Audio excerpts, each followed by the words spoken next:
Christian, the Queen wrote her own speeches every Christmas, and she always managed to get in there that the person who inspired her was Jesus Christ. And that, I think, is why she led a life of service and duty and obligation, a servant leader, if you will.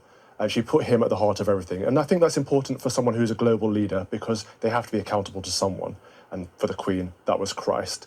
And right now, as a nation and as a Commonwealth, we are grieving. And I think that we have to acknowledge that that's a good thing too, because Jesus grieved at the graveside of Lazarus, and it's something that helps us get past our emotions, and it comforts us through this, well, terrible time of loss, really and truly. And once we move past that, we have to remember there is always hope, and the hope of the resurrection through Christ. And he told us that I am the resurrection and the life, and all who believe in me, even if they die, will live.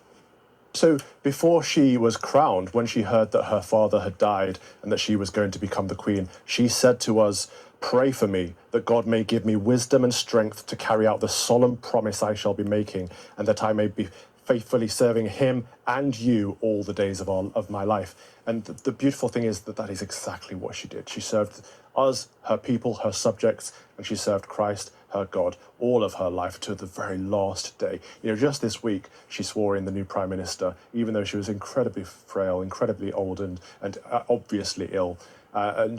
Duty was the most important thing to her, duty to us. Do you imagine that her son will carry on these traditions, including her defense of Protestant Christianity?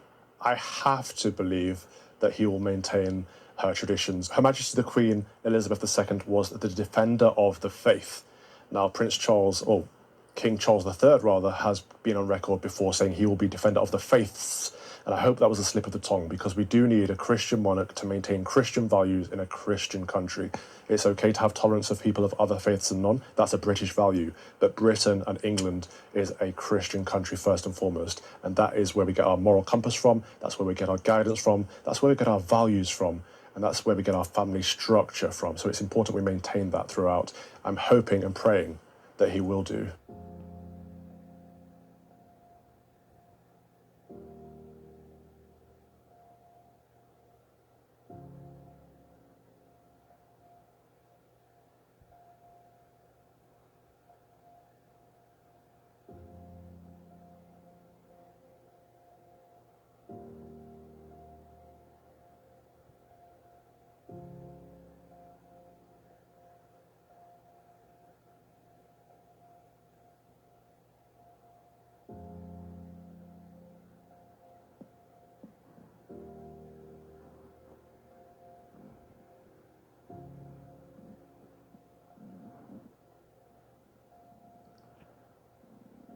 Send down the Holy Spirit on thy servant Calvin, for the office and work of a deacon in thy church.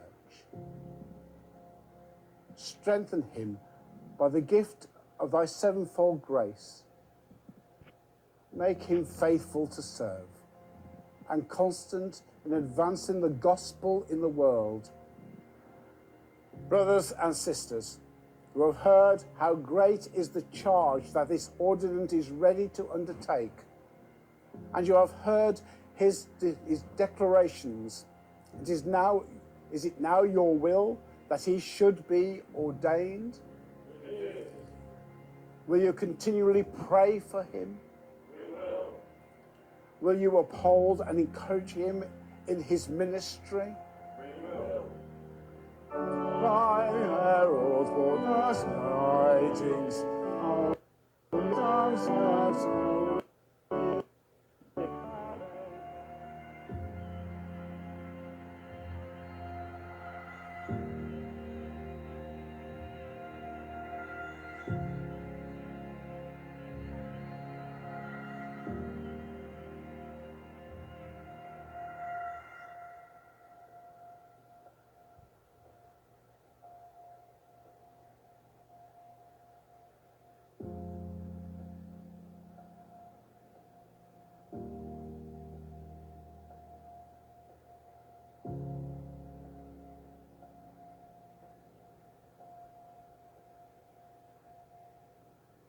I'm going to be very careful with this first topic. Some of you might think I'm a conspiracy theorist, and that's fine.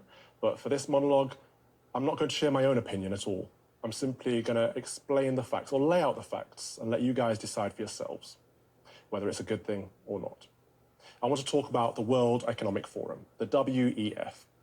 What is the World Economic Forum? Well, officially, it's an international non-governmental lobbying organization founded by German engineer Klaus Schwab. WEF famously hosts their annual meeting in Davos. This meeting is a gathering of the global elite, politicians, big business, celebrities, and big investors. It's a lobby group in favor of a globalized world. Governments and businesses work together.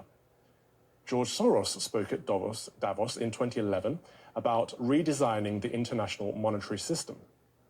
Bill Gates spoke at the most recent Davos about preparing for the next pandemic. Klaus Schwab talks about the diversity of the WEF's reach in that German Chancellor Angela Merkel and Russian President Vladimir Putin are both members of the WEF. Not only are global leaders members, but Schwab goes on to say, we penetrate the cabinets. More than half of the cabinet members in the governments of Canada, Argentina, and France are aligned with the WEF.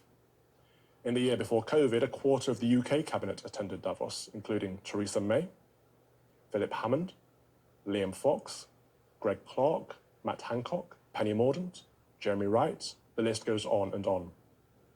You may have heard many of these people uttering the phrase, build back better, over the past couple of years. This is a WEF slogan in relation to bringing about the Great Reset, changing our social, political, and economic landscape in favor of a fourth industrial revolution.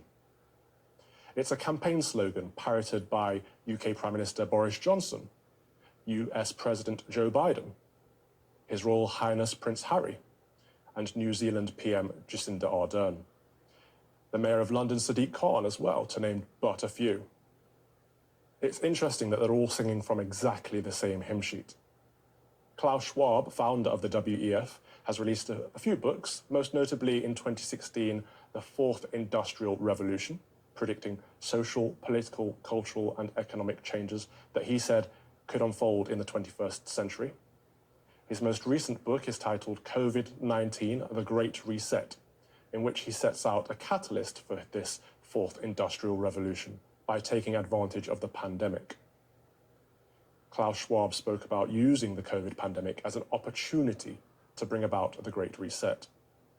The pandemic represents a rare but narrow window of opportunity to reflect, reimagine, and reset our world.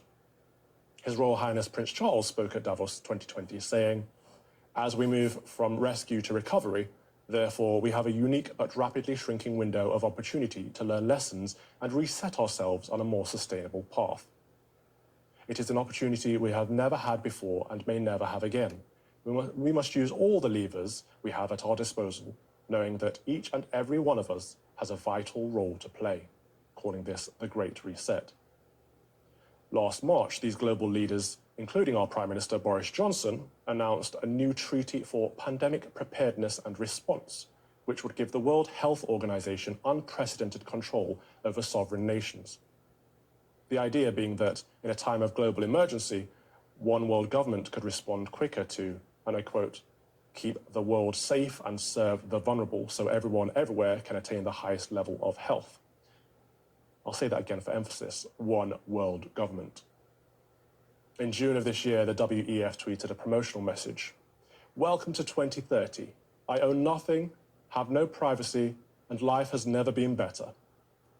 After I tweeted it, or retweeted it, highlighting what I perceived to be neo-feudalism, the tweet was deleted. But that is not the first time they've promoted the message, you will own nothing and be happy. 2030 is not that far away. We have since entered a cost of living crisis, and the European war has broken out in Ukraine. And coincidentally, the United Nations set a 2030 agenda for sustainability. Their top goals are being no poverty, zero hunger, good health and well-being. The same people involved, Bill Gates, Emmanuel Macron, and Boris Johnson, have all been seen wearing the Agenda 2030 badge, subscribing to the policy. To reiterate, none of what I've said is conspiratorial.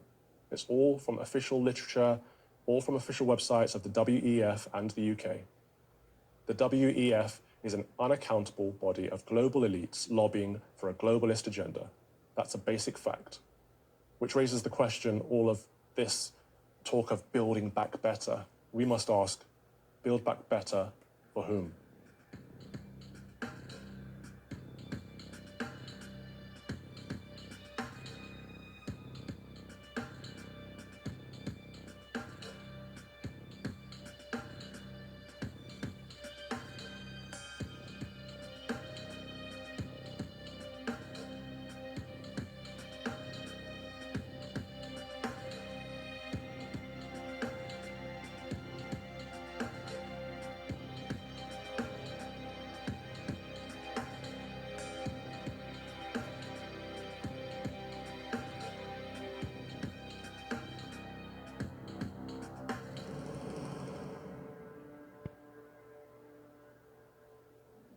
There is the same dramatization of the negative